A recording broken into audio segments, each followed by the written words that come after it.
Welcome to the Carriker Chronicles, the People Show. Checking the pulse of Husker Nation, brought to you by Nebraska Spine Hospital. Today I have a special guest with me, head Nebraska volleyball coach John Cook. How you doing, Coach?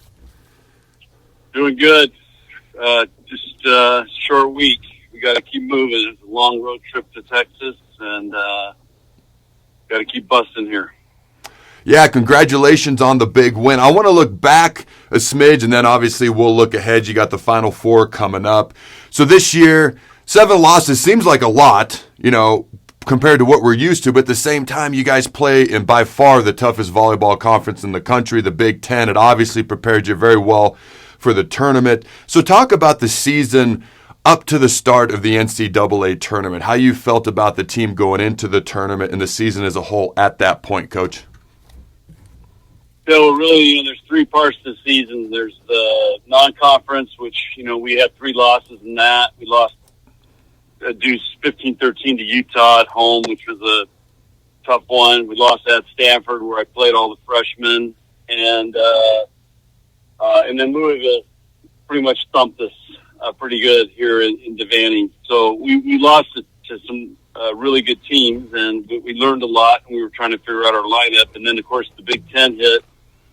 We figured out our lineup, and we went 10-0 to start the Big Ten, which was a great start, and we're playing really well. And then we got into the second half where we had to play Wisconsin twice, on the road at Minnesota, on the road at Ohio State,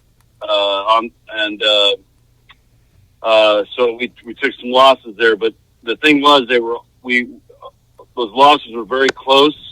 A lot of the games were deuce games that we lost, so we just had to figure out how to win close games. And so that was kind of the charge going into the Big Ten, which we did against Purdue, against Penn State, and of course in the NCAA tournament. So, and now we're in the third part of the season, which is a 3-week NCAA tournament, and we're fortunate enough to be playing, in the last week. So this is what we work hard for all year. But I think the most important thing is that our players didn't lose hope. They stayed with it. We talked about the toughest Big Ten I've ever seen, top to bottom, with a number of good teams, quality players, and the super seniors really, really impacted that. Well, obviously, you guys are battle tested. You're much better for it. In fact, since the start of the NCAA tournament, you've only lost 1 set in all the matches you played, and that 1 set was at Texas, where you guys got a 3-1 victory. Talk to me about going into Texas. Obviously, it's a rivalry between Nebraska volleyball and Texas volleyball. Even though you don't play in the regular season, you seem to play every postseason. Obviously, they're a great volleyball program, but getting a big win against the number 2 team on their home court to earn your way into the Final Four. Talk about that for me, Coach, if you would. Yeah, it's one of the probably one of the greatest victories we've had, because, first of all, it's the biggest crowd Texas has ever had there.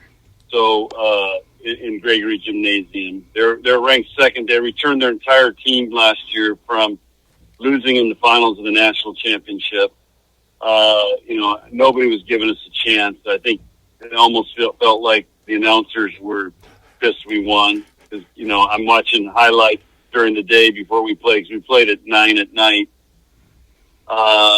They're highlighting the Final Four, promoting it on the commercials for the other matches that were going on. And, they're showing Texas, Yep. on those highlights. So, yeah. So I just, I think it was our, and like you said, we were battle tested. And so we were mentally and physically prepared to go into that environment and play great. And of course, we found a way to really pressure Texas, and, I think Nicklin Haynes said it best. We out-teamed them, and we out-hearted them. And that's what you got to do this time of year.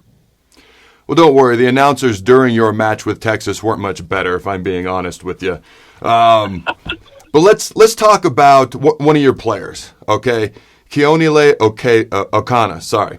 I even practiced trying to say that before the show, and I still got it right. So Keonile Okana.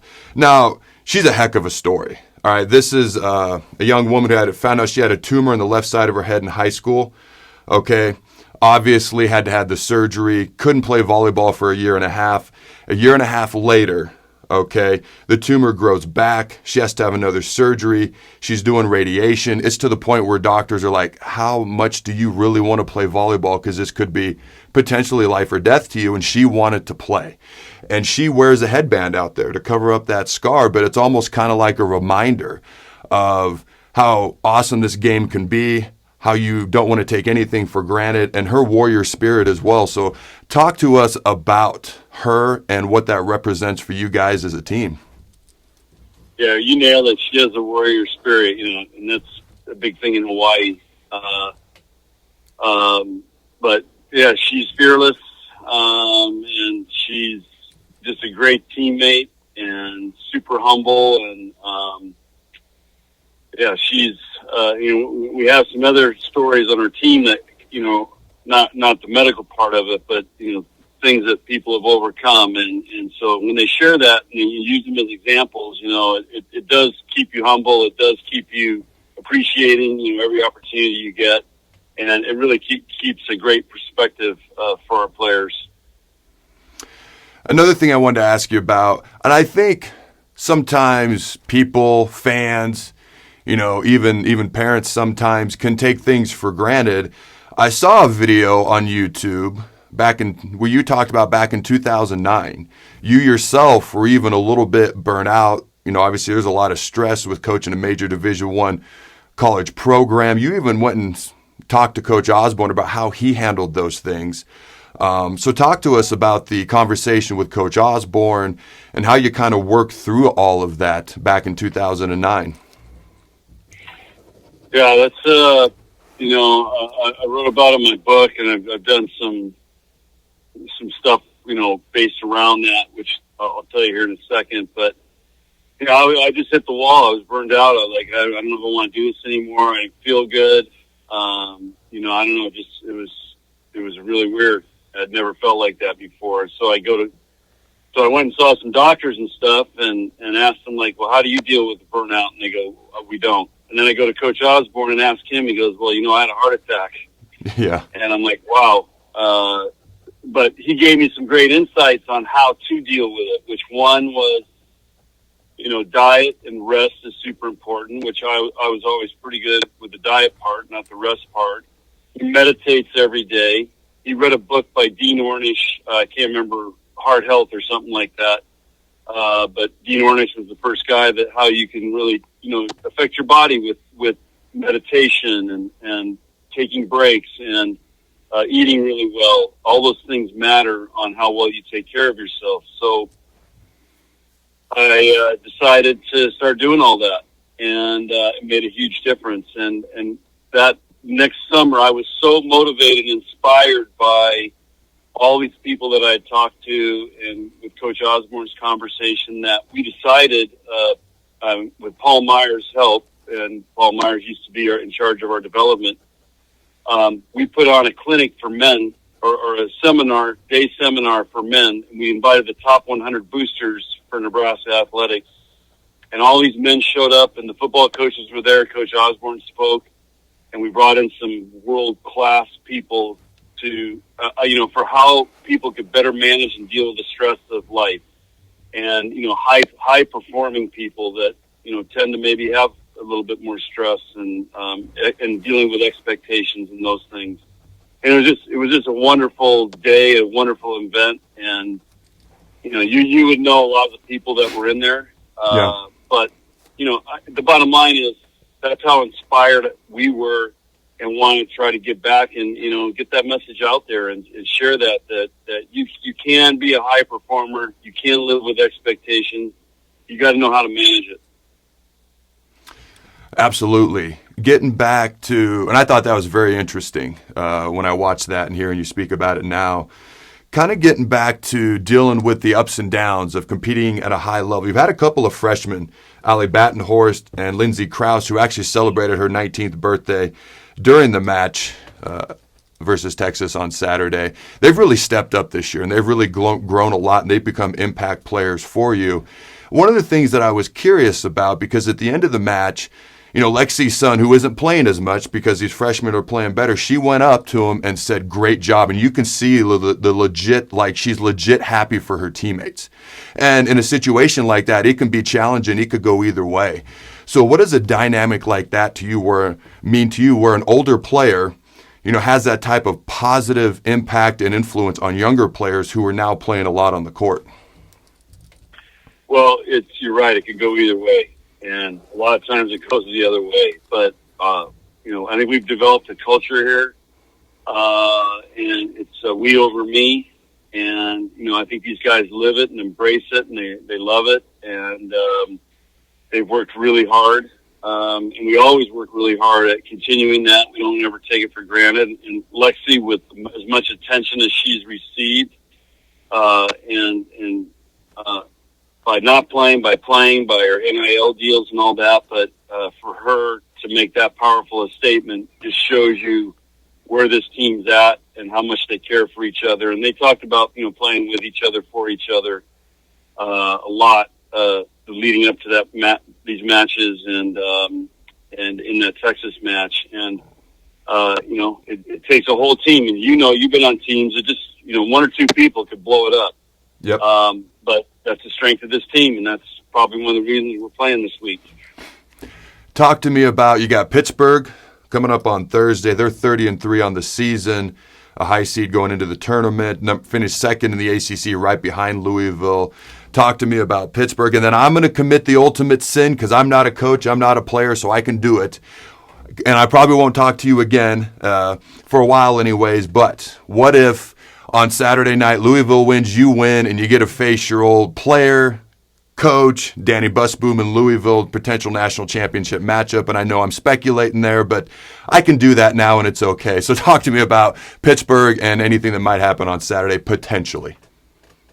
Well, Pittsburgh lost 15-13 in the fifth to Louisville, so that's the level of team we're playing. Louisville's the best team we played this year. I mean, they throttled us, so we got our hands full, but regardless if we have the opportunity to play Louisville, I'm really proud of Danny. That's a homegrown player who I've had her switch positions, and she developed into a great leader and won a national championship here, then came back and coached with me. And I always tell him, you got to go away for a while before you can come back. And she went away and coached at Louisville and somewhere else, Tennessee, and then came back. We won a national championship, and now she's got the number 1 ranked team in the country. So she's done a phenomenal job. Nebraska should be proud. I'm very proud. We'd love to get another shot at Louisville, but we got our hands full with Pittsburgh, and and you got Wisconsin lurking in there too, who's an outstanding team. And so this is a heck of a Final Four. We just went through a Final Four just to get to the Final Four, I think. I would agree with that. Yeah, a lot of truth to that. Last question I got for you. We can have a little fun with this one because I know you're a big-time football fan. I believe you've told me you were a football coach at one point before you got really into volleyball. All right, so Nebraska's special teams aren't great. They got a spot open for an assistant coach. If they asked you, would you be a special teams coordinator for the Huskers football team? I don't know about. I was a defensive coordinator. I did coach football. That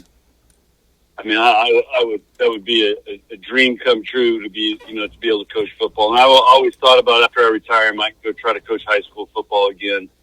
But like everybody, I live and die with that football team and their struggles, and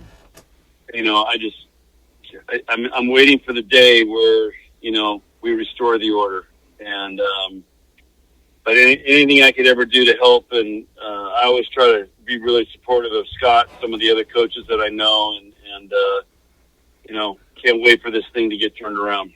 Good luck in the Final Four. Good luck against Pittsburgh, and I appreciate you taking the time to join me, Coach. Okay, thanks, Adam. Always a good visit. Until next time, Husker Nation, go Big Red, and always remember, throw the bones. Thanks again to our sponsor, Nebraska Spine Hospital. Ladies and gentlemen, when it's your spine, you do not want to mess around, and experience matters. That's why you can trust the experts at Nebraska Spine Hospital, the region's only spine-specific hospital. They are the best at what they do.